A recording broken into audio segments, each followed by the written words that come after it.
Merhaba, ben Derya, drama öğretmeniyim. Ben Zekeriya. Bugün hayal perdesi ve Karagöz Hacivat figürleri yapacağız. Evde elimizde bulunan en basit malzemelerle kendi Karagöz tiyatromuzu nasıl yaparız diye deneyeceğiz.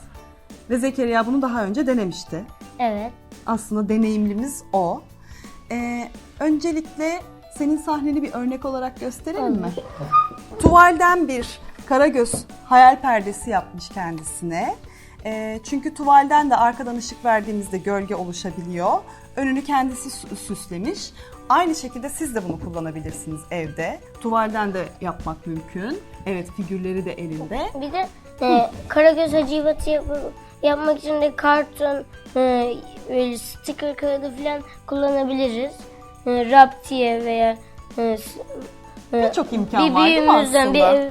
Bebeğimizle beraber silikon tabancası kullanarak da yapabiliriz. Biz bugün belki herkesin evinde tuval olmaz diye ayakkabı kutusuyla yapmayı deneyeceğiz. Böyle bundan da olur. Şu daha büyük diye benim daha hoşuma gitti. Bu sayede figürlerimizi de daha büyük kesebiliriz. Evet. Televizyon sahnesi gibi kutumuzdan bir parça çıkaracağız şimdi. Kutu dışında neye ihtiyacımız var? Hayal perdesini neyden yapacağız? Kuklalar için bir kağıda basabiliriz. Aha. Veya başka bir şekilde de yapabiliriz. Biz bugün şunu deneyeceğiz. Evet, aslında Zekeriya daha evvel kartona basmış. Bu da mümkün. Ama biz renkli olabilmesi için, gölgede de rengi gözüksün diye asetat kağıdı kullanacağız. Ve asetata çizmeye çalışacağız. Bu yüzden de asetat kalemleri lazım. Evet. Tabii ki. Tam ben de şunu söylüyordum. Hayal perdesi için, sahnemiz için Yağlı kağıt kullanabiliriz. evet, aydın yer kağıdı ya da evde çok basit pişirme kağıtları oluyor mesela, fırına falan. Onlardan da yapabilirler. Hangisi varsa. Sonra figürlerimizi neye tutturacağız? Biz böyle çubuklar aldık. Cetvel, makas, maket bıçağı, patafix, yapıştırıcılar. Bunlar yeterli, değil mi? Haydi o zaman öncelikle şimdi hayal perdesini, sahnemizi keserek başlıyoruz. Evet. Bak. Biz sahnemizi kestik. Evet Zekeriya. Burayı hazırlamış olduk. İçine yapışkan yerleştirdikten sonra sahnenin yağlı kağıdını veya yemek kağıdını yapabiliriz. Pişirme kağıdı, aydın yer kağıdı ya da yağlı kağıt. Bu üçü de olur. Bunun içine patafixlerle yapıştırıcılarını hazırladı. Şimdi biz de sahnemizi tutturacağız. Evet, Gergin olması yapalım. lazım. Ama bilerek pay bıraktım.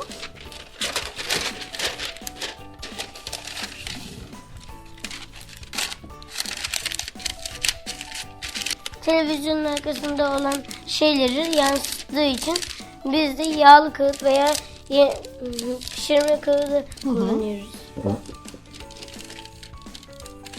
Ki daha saydam görünsün. Arkadakinin renkleri de çıksın.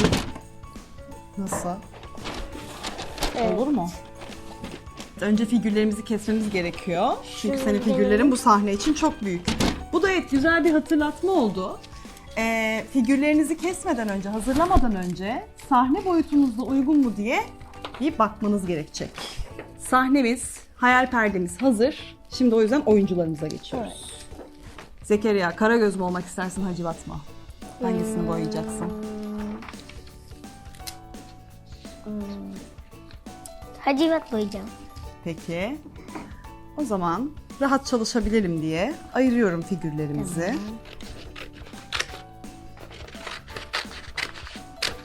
Karagöz bende, Hacivat sende. Asetat kaymasın diye onu da yapıştırıp sabitleyeceğiz. vereyim sana. Çünkü çalışırken asetatımız kayarsa eğer çizemeyiz. Ve asetatın üzerinde de tabii ki asetat kalemleriyle çalışmak gerekiyor. Asetatları tutturduktan sonra önce figürümüzü, zaten dış çerçevesini çiziyoruz. Eğer elimizde aynı bu figürlerdeki renklerden yoksa, ki mesela şu an bizde de yok, farklı renkler kullanabiliriz. Ben evde boyama yaparken çıktımın Aynı renkleri evde yoksa farklı renkler yapıyorum. Evet, bu daha eğlenceli ve yaratıcı oluyor bazen. Evet Zekeriya, artık renklendirmeye geçebiliriz sınırları bitirdiğimize göre. Renklendirirken de yine örneğin üzerinden de çalışabiliriz. Kendimiz asetatı ayrıca ayırarak da çalışabiliriz. Ben renklendirmemi bitirdim Zekeriya. Ben de. Seninki süper. Şimdi en heyecanlı kısmı. Kesme. Bakalım, kesmeden önce bir ayıralım. Biçme. Ve kuruduğundan emin olalım boyamızın. Ben de Boya ayırayım. kurumadan Bir yerleri unutmuşuz. kesersek silinebilir. Bir yerleri unutmuşuz. Ayakkabını unutmuşum. Ben hemen yapayım. Tabii, hemen ayakkabısını da boyayabilirsin. Çok güzel. Evet, arada öyle eksikler olabiliyor. Ben de bakayım. Ben de bir yeri unutmuşum aslında ama şeffaf kalır. Bir şey olmaz. Ben o zaman ufaktan kesmeye başlıyorum. Tamam. Figürümüzü asetattan ayırıyoruz. Ben figürümü kestim. Sen de bitirmiş gibisin. Şimdi bunu çubuklara yapıştırmak kaldı. Şöyle gösterelim. Karagözümüz, ve hıcıvatımız hazır oldu.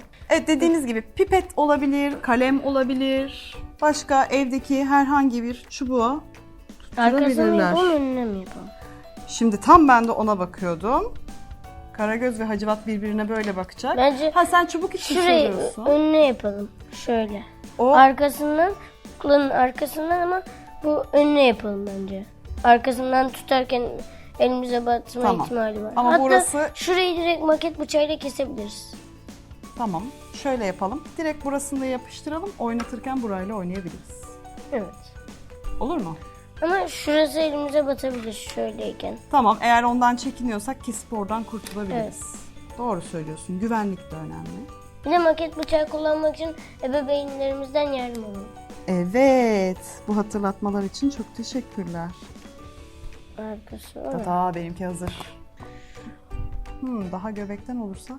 Aslında galiba oynatacak kişinin. Bu arada evet Zekeriya, ben sana bir şey sormak istiyorum. Karagöz ve Hacivat tiyatrosunu oynatan kişiye ne deniyor biliyor musun? Hı. Arkada. Bilmiyorum. Hayali. Duymuş muydun? Hayalinin aslında tercihine kalmış olabilir, belden ya da kafadan tutturmak. O çünkü bir el becerisi gerektiriyor. Evet.